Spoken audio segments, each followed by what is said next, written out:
Değerli Çiftçi TV izleyenleri, İzle Feyz programına hoş geldiniz. Ben Sencer Solakoğlu, Karacabey'den sizlere sesleniyorum.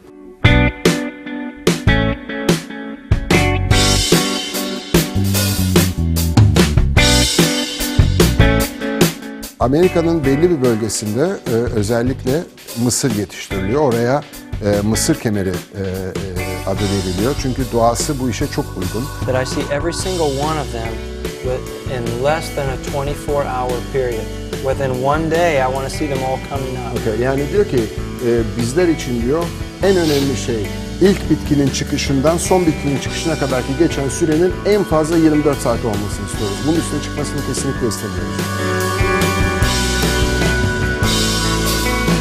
Ne kadar güzel, ne kadar basit bir tane demir parçasını üreterekten çiftçinin ne kadar büyük bir sorununu çözmüşler, helal olsun. Şimdi en önemli yere geliyoruz. Biz bu tohumların hepsinin patlayıp aynı anda topraktan yukarıya çıkmasını nasıl sağlayacağızın cevabını verecek şimdi Josh. Yeah, Okay. we're listening. So there's a lot of things that come in to play here, and it really comes down to knowing which one is affecting us. So the main thing that we've got to do is get out in the field as they're starting to come up, and we really start to look at each plant individually. And then if we're seeing quite a few that are smaller, then we'll try and figure out why. So a couple things that would contribute to that would be what we're looking at with the sensing and controlling here. If I had, say if I come in here, this is the ground.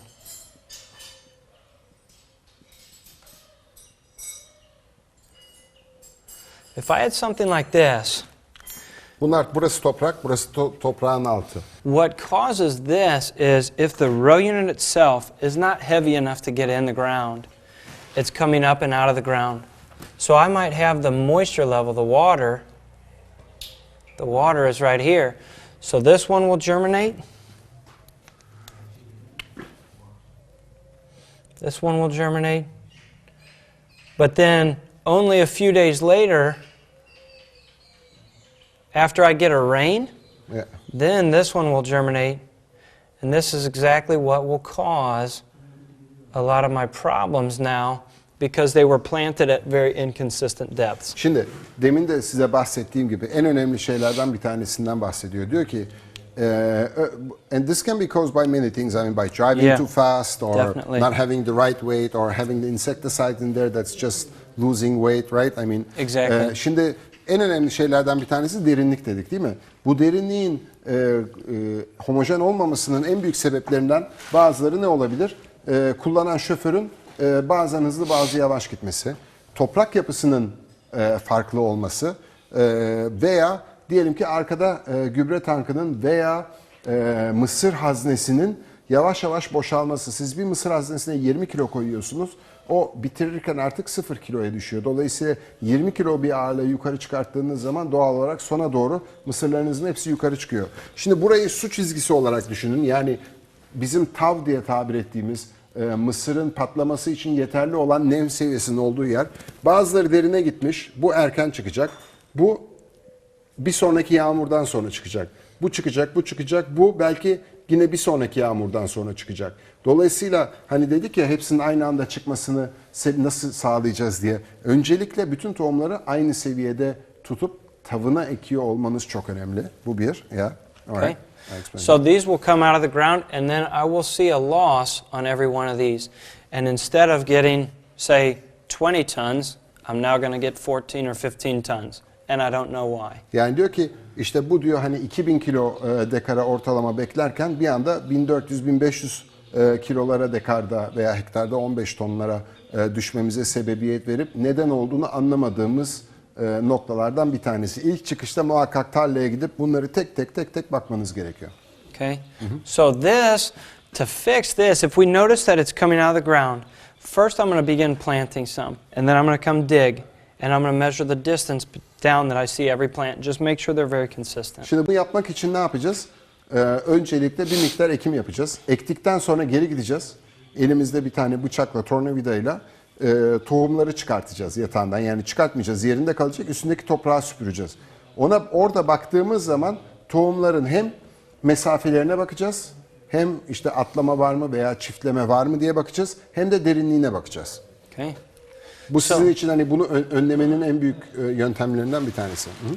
One of the things that we do to fix this is that we'll add some sensors that can tell if we're in the ground or not. So this is if it's too light. Okay? Too light.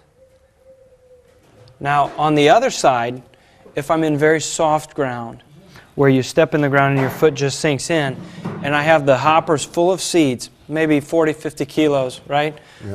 What happens is, if I look at the trench, I'm looking behind the unit like this. If I'm pressing down here with something like 100 kilos, Okay. what this is doing, I'm going to drop the seed here. And let's see, it'll be closer to the bottom. I'll drop the seed here, and these wheels are just going to pack this down. Yeah. If they're pushing down really hard, I'm going to press this down. When my seed begins to grow, maybe I got it at the right depth. They're all consistent. But this begins to grow, and then it will set the mesocotyl and come out here. It will try to go out the sides, but because it's too hard, they'll turn, and all my roots will just go straight down. And they'll turn, and then I'll have very poor root structure underground because I pushed down too hard. Şimdi böyle bir durumda, şimdi deminki durum mesela çok hafif olduğu zaman üstteki ünite. Ama diyelim ki çok iyi sürülmüş, acayip böyle havalandırılmış bir toprak. Yani ayağına bastığın zaman böyle aşağıya doğru inen bir toprakta ektiğinizi varsayalım. Yani bunu muhtemelen çoğunuz yapmıyordur ama yine de. Orada da mesela burada diyelim ki 100 kiloyla basıyor bu ayaklar. Bu bastıkları 100 kilo orayı o kadar özellikle nemliyse bu kenara öyle bir baskı yapacaktır ki buradaki açtığımız V şeklinde olan tohum yatağının kenarları beton duvar gibi olacaktır ve buradan büyümeye çalışırken yanlara doğru atmaya çalıştığı tohumlar orayı penetre edemediği için zayıf bir köke sahip olacağız. Dolayısıyla muhakkak tornavidanızla eşerken yan duvarların da ne kadar sert olduğuna bakın. Eğer fazla sertse buraya verdiğiniz ağırlık fazla demektir. Eğer yaylı bir sisteminiz varsa yayları biraz daha gerip biraz daha üstündeki yükü hafifletmeniz gerekecektir. Okay. So now I know that too light is a problem and too heavy is Şimdi also a biliyoruz problem. ki hani çok fazla hafif olması yine kötü çünkü zıplama yapacaktır. Çok ağır olması da kötü. O da şey yapacaktır, baskı yapacaktır diyor. So what we'll do is we'll put a sensor on the row. And now as this comes in, I've got my disc down here cutting into the ground. If I see that there's 0 kilos here, so right here, there's 0 kilograms pushing down here, that means my row is coming out of the ground. And now I can know and understand that immediately. Şimdi diyor ki biz buraya bir tane sensör koyuyoruz diyor. Demin de şurada size göstermiştim arkada ikinci sırada. Biz buraya bir tane sensör koyuyoruz ve bu sensör bu demin gösterdiğimiz tekerleğin yaptığı baskı miktarını bize gösteriyor. Şimdi biz neyi biliyoruz? Şimdi biliyoruz ki eğer bizim tekerleğimizde eğer 0 kilo gösteriyorsa içerideki gösterge bizim disklerimiz şu anda topraktan dışarıya çıkmaya başladığı anlamına geliyor. O zaman biraz daha arkaya ağırlık koymamız gerekiyor anlamına geliyor. All right. Okay. So now that we know, is it too heavy or too light? Now we can automatically adjust. We'll have a cylinder up here instead of, it's very common to have springs. Yeah, that's what I explained to them, yeah. Or the air cushion. But now when we have a hydraulic cylinder, we can automatically make it lighter if it's too heavy. And if we see that it's too light and coming out of the ground, now we can press down harder. Şimdi biz benim mimzerde ne yaptık? Biz buraya bu hem ölçüm cihazını taktık. Ölçüm cihazının yanında bir de bu hidrolik pistonlar koyduk. Bu hidrolik pistonların amacı ne? Ölçüm yaptığımız için görebiliyoruz. Görebildiğimiz için eğer fazla hafif kaçıyorsa bizim ünitemiz yani derine doğru gidiyor veya fazla baskı yaptığını görüyorsak bu pistonlar onu yukarıya doğru çekiyor.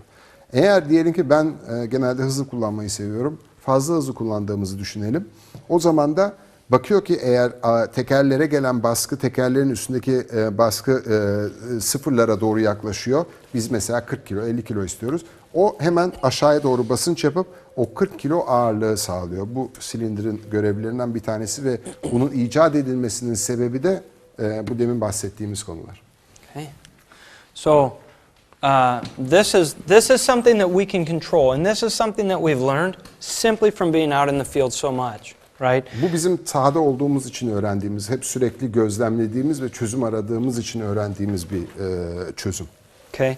So if I get to the point here, so that's too heavy and too light, both of which we can control. We can make changes and we can fix those problems, and simply with what we have now or adding a system, we can achieve much higher yields. Yani böyle bir sistemi takarak veya orada sizin böyle bir sisteminiz olmayabilir, olmak zorunda da değil. Böyle bir şey almanıza da değmeyebilir ilk başta bir yere gelene kadar. Ama buradaki yaylarınızın, gergilerinizin ayarını doğru şekilde yapıp tarlanın başıyla sonu, yani arkadaki tohum haznelerinin dolu olmasıyla yarı dolu veya boşalmasına anındaki yaptığı baskının ne kadar tarlada size esasında sıkıntı yarattığını görmeniz için anlatıyor bunları. Okay. Say in this situation here, I've now started to control this right, and I'm at a very consistent depth. And maybe still something outside of my control, maybe the moisture level underground is not consistent. If my moisture level underground is something like this. Şimdi bu toprak altındaki tav durumunu gösteriyor. Yani illaki böyle düz bir çizgi olacak değil. Bazen mesela bizim kontrolümüzde olmayan bir şey, tav belli bölgelerde yukarıda, belli bölgelerde aşağıda. Kumsal yerle kara toprak arasında farklar var aynı tarlanın içinde. What depth would you typically plant? I would plant at 5 centimeters, like 2 inches. So say if our planting depth here was set to, say this was 4 or 5 centimeters. Yes, exactly. Say 4 or 5 centimeters. This was the depth that I'm planting. Maybe in this case, I would be better going down, yeah, to say 6 or potentially 7, right? Yani sen bana diyor ki kaç santim ekiyorsun? Ben söyledim yani ben genelde 5 santim ekmeye çalışıyorum dedim. Ama alttaki tav çizgisi, yani nem çizgisi toprağın içinde homojen olmadığı için bazı yerlerde aşağıda, bazı yerlerde yukarıda. Belki o zaman 6 santime ekersen direkt tavını ekmiş olacaksın. İyi bir çıkış yakalayacaksın. Hatta 7 santime kadar bile, sen tutuyorsun Emin'cim galiba. 7 santime kadar belki bile ekmeği düşünebiliriz diyor. Okay, so now we're starting to understand where is my moisture level, because I know how important it is that they all come up together. And what does a seed need to germinate? It needs moisture and it needs heat. And as soon as we have those two things, they'll start to all come up the same. So in this case, what we would typically do is, as I start planting a field, I would dig in one spot to see where's my moisture line, to know how deep I need to go. And as soon as I find that, I would go. But then if I get to a different area of the field, maybe that's at a different level. But now we'll start to put sensors on where we can understand, am I in consistent moisture or not? Şimdi tabii bu homojen çıkış için elimizde olmayan şeylerden bir tanesi, demin söylediğim gibi, içerideki toprağın nem haritası. Şimdi bunu bilemediğimiz için ne yapıyoruz? Biz toprağa girdiğimiz zaman elimizle veya çakıyla eşeliyoruz. Bakıyoruz nem çizgisi nerede? Kaç santime ekmemiz gerektiğine karar veriyoruz. Ama bu tarlanın bir başında çok farklı, ortasında çok farklı bir yerde olabilir. O yüzden biz bu sensörleri koyduk.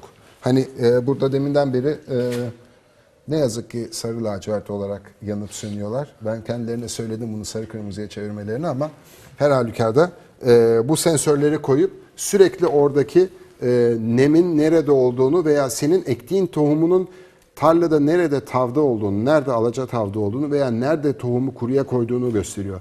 Ben oradan gördüğüm harita doğrultusunda gerekirse tarlanın küçük de bir yeri olsa bile oraya belki bir fıskiye çekeceğim veya bir tamburlu sulama götüreceğim veya damlamaları erken sereceğim.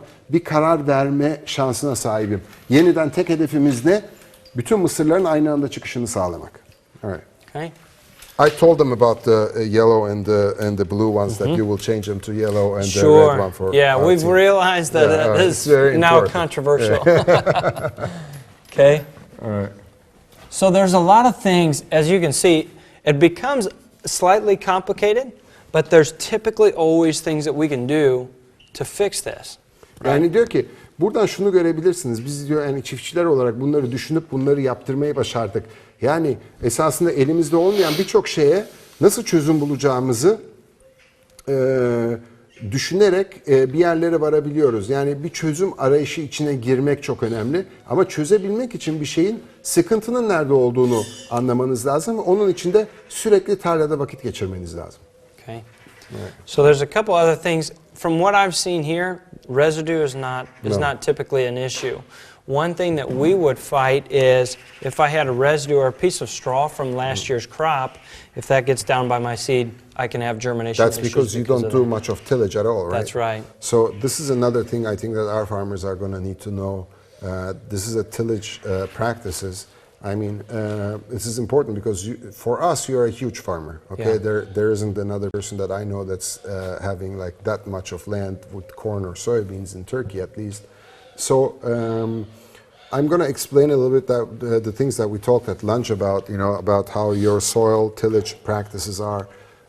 Şimdi şöyle arkadaşlar, Josh demin söylediğim gibi 14.000 dekarlık bir ekim alanına sahip bir çiftçi, babası, abisi, yan komşusu sonradan ortak oluyor onlarla beraber. 4 kişi beraber çiftçilik yapıyorlar. Dolayısıyla o buradayken mesela babası veya abisi şu anda makinenin üzerinde ekim yapıyor olabilir. Ve onun için de çok müteşekkirim ayrıca bu zamanı alıp bana bütün bunları öğretip bu makineyi nasıl kurmam gerektiği konusunda bilgilendirdiği için. Şimdi bunlar şöyle bir mantıkla yaklaşıyorlar. Minimum toprak işleme. Yani bu adamlarda toprak işleme yapılmadığı için genel olarak prensip olarak çok fazla yapılmadığı için mesela mısır üzerine mısır veya soya üzerine mısır ekildiği zaman bir önceki sezonun hala çöpleri yerde oluyor. Dolayısıyla onunla ilgili size bir şey söylemek istiyordu ama ben ona geçmeden önce neden toprak işlemediklerini size anlatmak istiyorum. Ben tabii bir hani toprak mühendisi, ziraat mühendisi vesaire gibi bir diplomam yok. Ama ben araştırıyorum, okuyorum ve şöyle bir şeyle karşılaştım. Bizim topraklarımızda çok yüksek pH var. En azından bizim bölge böyle. Bu yüksek pH'ın sebebiyet verdiği şeylerden bir tanesi zaten bazik olduğundan dolayı mikropları öldürüyoruz toprakta. Biz bu toprakta sadece mikropları öldürmekle kalmıyoruz. Bir de toprağı tutuyoruz.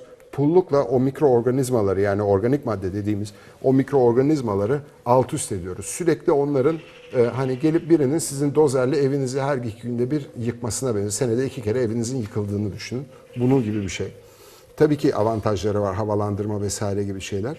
Ama her ne hikmetse bizim dedelerimizden, babalarımızdan duyduğu veya benim bu yöredeki çiftçilerden ve çevre çiftçilerden duyduğum, onların baba dedelerinden duydukları şeyler bu konuda çok doğru değil. Bunlar bir kere biz pulluk diye bir mevhum var. Ben sordum siz en son ne zaman pulluk kullandınız? Yaklaşık 40 sene önce dediği zaman ben hani çok daha fazla bir şey söyleyemedim. Çünkü aldıkları verimler ortada. Dolayısıyla biz bir şey yanlış yapıyoruz anlamına geliyor demektir bu dedim. Dedi ki neden pulluk kullanıyorsunuz? Dedik işte biz öğlen yemeğinde tahtayı tutan Emin arkadaşımız da buradaydı. Toprağın dedi güneş görmesi lazım dedi. Güneş de böyle hani iyi oluyor toprak vesaire.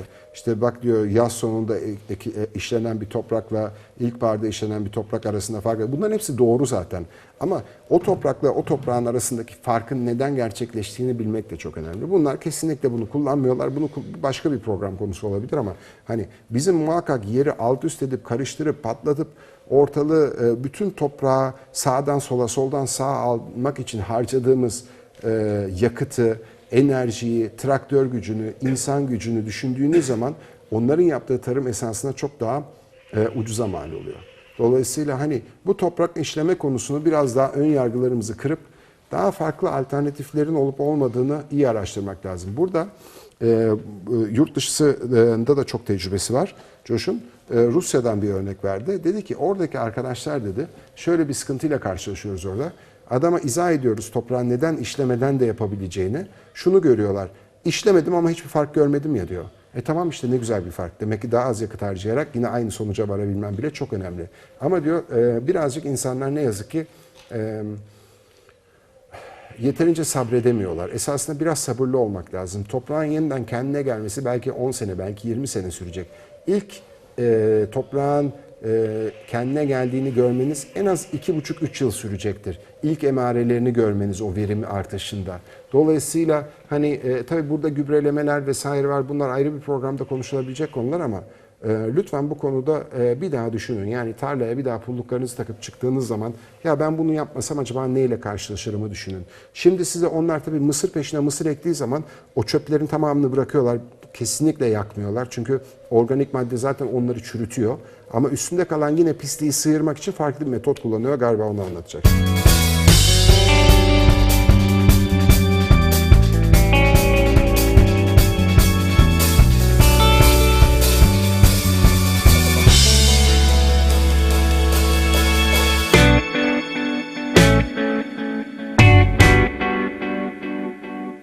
So the clean sweep in this case will probably do a little bit more for smoothing things off and getting ready for the row unit to come through. Now as we look at potentially changing our tillage practice to look at a long-term, more sustainable structure of the soil, trying to get earthworms and building the full profile of the soil structure, we do a lot of minimum tillage. We don't flip the soil very much anymore. Now when it comes to diseases, I understand that there's times that it does make sense, but we would struggle to see that every year that would need to be done. So as we start changing like that, we'll end up with some residue from last year that we need to deal with. And so that's where the row cleaners in front will come in. Which we haven't installed. We haven't installed yet, but when we look at something like, I'll just pull up the picture of what a clean furrow would look like here and kind of illustrate the point just a little bit. We've got the crop coming up, and then just in front of the row unit, there's wheels that will just get residue from the previous season. Okay. Önünde şöyle şeyler var. Şu tip yıldızlardan var. Toprağın üzerinde şu şekilde gidiyor ve üzerindeki bütün pisliği, bütün çöpü kenarlara atıyor. Bu arada arkadaşlar dikkat ettiyseniz eğer telefondan Josh'un gösterdiği resimde ne kadar güzel simsiyah böyle sünger gibi toprağı var adamların. Ve bunlar sadece o 20-30 santimi biraz havalandırıp bir tohum yatağı hazırlıyorlar. Onun dışında hiçbir zaman diyor biz yani tabii ki anlıyoruz bazen toprağa yatırma ihtiyacı çıkabiliyor ama bunu her sene yapmak gerçekten bizim için mantıklı gelmiyor diyor. Biz genel olarak sadece o alanı sadece tohum yatağını hazırlamak için bir makine var. Sadece o bandı işleyen, tabii bunun için GPS gerekiyor çünkü hep aynı bant üzerinden gitmeleri gerekiyor. O bandı işleyerek işlerini hallediyorlar. Yani tarlanın esasında sadece 1/3'ünü işlemiş oluyorlar. Zaman tasarrufu, para tasarrufu. Haliyle mısır 450-500 lira olduğu zaman yapacak başka bir şey kalmıyor. Right. So those are the main things that we're talking about here. So as we look at this machine specifically, compared to some other planters around, everything on here is done with a very specific purpose. To improve our singulation, get one seed every time, to improve the spacing as it's dropping down to the ground. And you'll notice that there's no chains and no bearings, because a lot of times that will lead to spacing problems as well. If I have one thing on the planter, so I've got chains and bearings and shafts, if one chain is not properly maintained, it's going to cause jumps, and every meter is going to cause problems as they come across. So if we can get away from this and add electric motors, now we can drive every row very consistently and we'll get much better spacing as well. Şimdi şöyle bir şey söylüyor Josh, şuraya doğru bakarsanız ne kadar şey varsa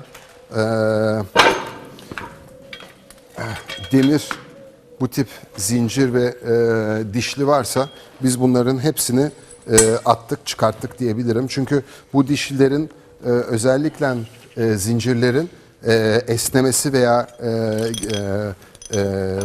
kırılması sonucunda mesela diyelim ki zincir çalışıyor, dönerken biraz uzadığını düşünürseniz eğer bu zincirin tam dönerken biraz uzasa tık bir tık atacak, bir tık atacak ve biz bunun farkında bile olmayacağız kabinde giderken. O da işte arada sırada olmayan tohumların sebebini verecek. Biz geçen sene belki eminler de hatırlıyordur, mikrogranül attığımız şey de buna bağlıydı. Bu demiri 8 haline getiriyorduk. Böyle yamuluyordu. Bir tarafa öbür tarafa, bir taraf burası sıkışmış. Yukarıdaki devam ediyor veya aşağıdaki devam ediyor. Hiç kabinin içine giderken farkına bile varamıyorduk. Bu tabii ki o demin bahsettiğimiz bütün konuları çok ciddi anlamda etkileyen konulardan bir tanesi. Bunların hepsini biz şimdi elektriğe çevirdik. Yani bizim mesela kendi mimzerimizde yaptığımız her işlemin esasında ilk çıkış için yaptığımız ayarlamalardan ibaret. Evet. So it's very important, obviously, to keep everything in the driveline well maintained. What we used to do on our farm is we would take the chains off every year and we would soak them in diesel. Okay. So you'd have them over the winter soaking in diesel, and then we'd put them back on in the early spring, and they would stay well lubricated. And then every couple years we would switch and have new chains on every one. Biz diyor çiftliğimizde diyor eskiden zincirli sistemde şöyle bir uygulama yapıyorduk. Ekim dönemi bittiği zaman bunların hepsini çıkartıp mazotun içinde bırakıyorduk diyor bütün kış boyunca. Ondan sonra ertesi yaz geldiği zaman yeniden takıp bakımını yapıp taktığımız zaman onların hani kaygan ve güzel bir şekilde çalışmasını sağlıyorduk. Ama 2 senede bir de muhakkak bu zincirler değiştiriliyordu. Bazı benim okuduğum araştırmalarda bu zincirlerin hani tarlaya verdiği zararı düşünürseniz her sene bile çöpe atılması yerindedir. Kesinlikle bunlara burada ek yapıp kırıldığı zaman bir tane diş takıp devam etmenizi önermiyorum. Muhakkak bunları alın, atın, yani topu topu bir zincir. Öbür tarafta bir senenin ve bir yılın, bir sezonun emeğinin karşılığını riske atmanıza değecek bir şey olmadığını düşünüyorum. So now as we switch to electric, none of this is important anymore, Artık and the bunların hiçbir maintenance önemi is kalmadı. much easier. Hepsi elektrik motoruna döndü. Elektrik olunca da zaten dijital, dijital olunca da ekrandan her şeyi görebiliyoruz. I think I'm going to close up. I think we went a bit over time, but that's all right for us. Is there anything that you want to add to? Last thing, you know, as we look at just initial planter maintenance, one of the key things that we're going to look at with closing the trench, say we've done everything right, and if I begin planting, I want to always look back and make sure it's getting closed very well. So I want to make sure that my closing system is just properly aligned. If something's bent, we're going to make sure that we're straight in line and that the trench is being closed, because the worst thing that can happen is we do a good job and then the closing system is misaligned and the whole trench is not closed. Çok önemli bir konu. Hatta biz birazdan kameraman arkadaşlar bizi rahat bıraktıkları zaman denemeyi yapacağız. Disklerle arka kapama tekerlekleri, bu arada bunlar döküm tekerlek, plastik değil. Ağır olması için, sağlam basması için biz bunu tercih ediyoruz. Tam düz bir şekilde ayarlanması lazım. Yani bir beton zeminin üzerinde 2 metre dümdüz traktörle kaydırdığınızda diskler zaten yere bir çizgi çiziyor. O çizgi eğer bu 2 tane diskin tam ortasında gidiyorsa problem yok. Ama eğer bu kapama tekerlekleri eğer biraz sağa veya biraz sola gittiyse o zaman tohumunuzu kapatamayacaksınız anlamına gelir. Bu da sizin bundan önceki konuştuğumuz bütün her şeyin yine boşa gitmesine sebebiyet verecektir. Bunların kapamasının agresif ve iyi olması çok önemli. Çok fazla aşırı olmamakla beraber yine de muhakkak toprağa sıkıştırıp tohumun üzerine tohumu havalı bırakmamanız sizler için çok önemli. Bugün program bayağı uzadı. Herhalde arkadaşlar da gülüyorlar.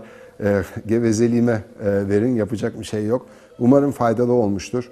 Sezon başlıyor. Herkese hayırlı bir sezon diliyorum. Herkesin bol bol bereketli, bütün emeklerinin karşılığını buldukları bir sezon olmasını diliyorum hepimiz için. Eğer bu konuyla ilgili daha fazla merakınız, araştırmalarınız varsa biliyorum. İngilizce çok yayın var ama Türkçe yayın sayısı çok az veya bu konularla ilgili videolar da çok az. Ben elimden geldiğince belki biraz sıkıyorum sizi, belki biraz zorluyorum ama yani bu detayları bilmek, bilinçlenmek isteyen özellikle gençlerimiz için çok önemli diye düşünüyorum. Eğer merak ediyorsanız, bu makineleri görmek istiyorsanız muhakkak tarımsal üretim çiftliğine gelin, bakın, görün, bize önceden haber verin gelmeden önce. Gelip gitmenizle ilgili çok büyük bir sıkıntı yok. Beni görme talebinizle ilgili de ben çok yoğunum. Bakın görüyorsunuz, çalışıyorum. Sabahtan beri kaç gündür gece gündüz her gün 14-15 saat çalışıyoruz. Benim bu dönemlerde özellikle sizlere daha arzu etsem de ayırabilecek vaktim yok. Ben de sizin gibi bir çiftçiyim. Ben de çalışıyorum. Alın terimle paramı kazanmaya çalışıyorum. Dolayısıyla hani ziyaretler ve misafirlikler ne kadar hoşgörüyle yaklaşmaya çalışsam da elimden gelen bu. Şu aralar çok fazla cevap da veremedim gelen sorulara. Ama ilginiz için teşekkür ediyorum. Faydalı olduğunu ümit ediyorum ve hoşça kalın diyorum. Bir sonraki programda görüşmek üzere. Ekipman alırken büyük ekipman, yüksek teknolojili ekipman almanın bir dezavantajı var. Sayısı piyasada çok az olduğu için yetkili servislerin konuyla ilgili acemi olmaları, işi bilmiyor olmaları, kanaatle hareket etmelerini getiriyor ve ben bilmiyorum demekten de çekindikleri için hani bak araştırmıyorlar. Bu sene bizim balya makinemiz aşağı yukarı 15 gün sezonun içerisinde full yattı. O yüzden silajı istediğimiz kadar yapamadık. Otumuz istediğimiz kalitede olmadı. Bir balya makinesinin arızasının giderilememesi bizi perişan etti. Şimdi bütün ekipmanlarınızın çok iyi çalışması gerekiyor ki bunu başarabilirsiniz. Ama zaten yılda 30 gün çalışması gereken bir makine 15 gün çalışmadığı zaman otomatikman bütün sistem gecikiyor. Bizim şu anda normalde arızamız olmasaydı tüm mısırlarımız ekilmiş olacaktı ve çok güzel bir rekolte beklentisi içinde olacaktık. Şimdi Haziran'ın ilk haftasına geldi. Artık ikinci ürün şeyine girdik. Sınıfına girdik. Biz hala iddialıyız. İddialı verimimizi de koruyoruz. Yapacağımıza da inanıyoruz. Bu yağmur da çok güzel geldi o arada onunla ilgili. Ama işte öyle denk düşüyor yani. Ama siz burada çok ters bir durum yok mu? İki dünya ülkesi gibi bilgiyi yönetiyorsunuz, insan kapasitenizi yönetebiliyorsunuz, arazinizi yönetebiliyorsunuz. Ne yapacağınızı çok iyi biliyorsunuz. Fakat en basit denklem, mekanizasyonu çözemiyorsunuz. Çözülemiyor ne yazık ki. Henüz Yani daha bu, orada değiliz yani. Normalde mekanizasyon hep çözülür. Bu konularda ileride olmamız gerekir. İnsan bilgisi, kapasitesi, verimli yönetme noktasındaki kabiliyeti yetersizdir. Dolayısıyla bu alanlarda hep bir zafiyet vardır. Ama sizde tam tersi olmuş. O zaman demek ki sizin hızınıza, yaptığınız işin denklemine firmaların veya mekanizasyonla ilgili aldığınız destekler buna yetişmiyor. Şimdi Uymuyor. şöyle, bu hassasiyetle ilgili. Şimdi biz Mısır'ı konuşuyoruz. Mısır'da ne dedim ben daha önce? Bir kere homojen çıkış çok önemli. Homojen çıkış için yani aynı anda çıkması, mısırların hepsinin aynı boyda, aynı dakikada hepsinin topraktan yukarı çıkması bizim için çok önemli. Verimli olmanın sırrı bence homojen aynı anda çıkış. İleri gerili çıktığı zaman mısır o zaman çok sıkıntı oluyor. Çünkü atıyorum 2 geç çıkmış olan bir mısırın küçük kalması, tanesinin koçanının küçük kalması bize verimde kötü yansıyor. Şimdi dolayısıyla iyi bir çıkış olmazsa gerisi hikaye, istediğin kadar gübre kullan. Şimdi bunu yaparken ölçüm yapıyorsunuz. Ölçüm yaparken mimzerin hakikaten 5-5,5 santime toprağın altında bırakmasını istiyorsunuz. Çünkü birini 10 santim, birini 3 santime bırakırsa aynı anda çıkma şansı yok mısırın. Biri daha erken, biri daha geç çıkacak. Güncel başarınız nasıl burada? Efendim? Ekim'deki başarınız iyi midir? Yani işte şimdi tam onu anlatacağım. Şimdi ölçmeye başladıkça sıkıntıları daha çok görmeye başlıyorsunuz. Şimdi normalde biz kör bir ekim yapıyor olsak normal mimzerimiz gayet kaliteli bir mimzer. Koyduk. Hadi bismillah dedik, çıktı tarlaya. Ekilişini yaptı, geldi. Ondan sonra bekliyoruz, bakıyoruz. Hele özellikle sıra üstü baktığın zaman yemyeşil böyle çizgiler oluşuyor. Mısıra yandan bakmak lazım. Uzunlamasına bakınca hep çok güzel gözüküyor. Ondan sonra Allah Allah ne oldu burada falan. Yok iyi, çoğu çıkmış muhabbetine girersiniz. Sene sonunda verimde hayal kırıklığı yaşadığınız zaman Allah Allah dersiniz. Bir dahaki seneye. Ben ölçmeye çalışıyorum yani 5 santim, 5,5 santime hepsinin dokunma. Şu parçada biz bir gün komple bir günümüzü kaybettik sırf mimzer ayarının doğru yapılabilmesi için. O kadar hassas bir ayarı var ki gerçekten o istediğimiz çıkışı sağlamak için. O zaman bizim taleplerimizi piyasada bu talepler olmadığı için bizim talebimizi karşılayacak servisin deneyimi olmuyor. Yani dolayısıyla yani işi detaylandırdıkça, siz işin detayına girdikçe, talepleriniz farklılaştıkça esasında sıkıntı yaşamaya başlıyorsunuz. Dolayısıyla bu illaki yani piyasadaki servislerin kötü olmalarından dolayı da değil. Piyasadaki taleplerin henüz bizim taleplerimizle eşdeğer olmamasından kaynaklanıyor. Ama bu sene inşallah nasip olur da biz daneye biçeceğimiz bütün parçaları burada seyircilerle de verimini paylaştığımız zaman o zaman onlar da ümit ediyorum bu yüksek verim elde ederiz ve onlar da bu yüksek verimi gördükten sonra, inandıktan sonra artık detayları talep etmeye başladıkları zaman o zaman servisler de otomatikman gelişecek. Agronomistler de kendilerini geliştirecekler. Biz sizinle ilk tanıştığımızda firmaların size bir yaklaşım vardı. Sencer Solakoğlu çok kıymetli. Fakat hep bir fakat vardı. Fakatı ben ilk etapta anlayamamıştım. Şimdi şu anda çok net oturdu kafamda. Benim tespitim şu. Piyasadaki süt sağımı, ekimi, hasadı, traktörü vesaire bütün mekanizasyonla ilgili işlerinizde firmaların size buraya gelirken endişe duyması ya sence bir arıyor mu? Bu kez ne soracak? Ne söyleyecek demesinin bence altındaki anlam sizin onların kapasitesini zorlayacak. İşin referans boyutunu çok daha genişleten ve hassasiyetle ilgili taleplerinizin çok üst düzeyde olması. Üst düzeyde değil, esasında norm seviyesinde. Ben yüksek verime koşan bir çiftçiyim. Çünkü maliyetler bizi çok sıkıştırıyor. Mecburuz yüksek verime koşmaya. Yüksek verime kim koşuyorsa, Türkiye'de çok iyi çiftçiler var. Onların hepsi aynı sıkıntıyı muhakkak yaşıyorlardır. Bizde ölçeğin büyük olmasından dolayı firmaların yapacakları satış miktarı daha yüksek olduğu için, ağız sulandırıcı geldiği için geliyorlar, ama dediğiniz endişeyi hepsi taşıyorlar ve haklı bir endişe taşıyorlar. Buradan onlara seslenmek gerekirse kendilerini ve elemanlarını yetiştirmeleri gerekiyor. Bunu sezon içerisinde bizim üzerimizden değil, kendileri bunu seminerleriyle sattıkları ekipmanların doğru kullanımını, piyasada eğitimini yaparlarsa ancak çiftçi de daha verimli olacak. O zaman onlar da çiftçiye o bilgiyi aktarabilirler ve bu Türkiye'nin kalkınması için yeniden ciddi bir sebep, bir basamak olacaktır. Ama servislerin geçen gün söyledi bir tanesi, aman Sencer Bey ne olur bu balya makinesinin bir üst teknolojisini almayın. Daha çok başımızı belaya sokacaksınız. Zaten bunun içinden çıkamıyoruz. Onun içinden hiç çıkamayacağız zihniyeti Türkiye'nin geri kalmasının zihniyetidir. Bu yetkili servisin direkt söylemi yani. Bu kadar net söyleyebiliyorlar. İşte cehalet dediğiniz şey böyle bir şey. Ve bunun önüne geçmek çok mümkün değil. Ama bundan savaşmak gerekiyor. Yani ben bundan savaşıyorum. Her gün savaşıyorum. O zaman o servisi bırakıyorum. Başka servise koşuyorum. Veya kendimi geliştiriyorum. Servis manuellerini okumaya çalışıyorum. Anlamaya çalışıyorum. Öğrenmeye çalışıyorum. Şu anda balya makinesinin herhalde aşağı yukarı yürüyen aksamı dışındaki her civatanın işe yaradığını öğrenmiş durumdayım sahalarında.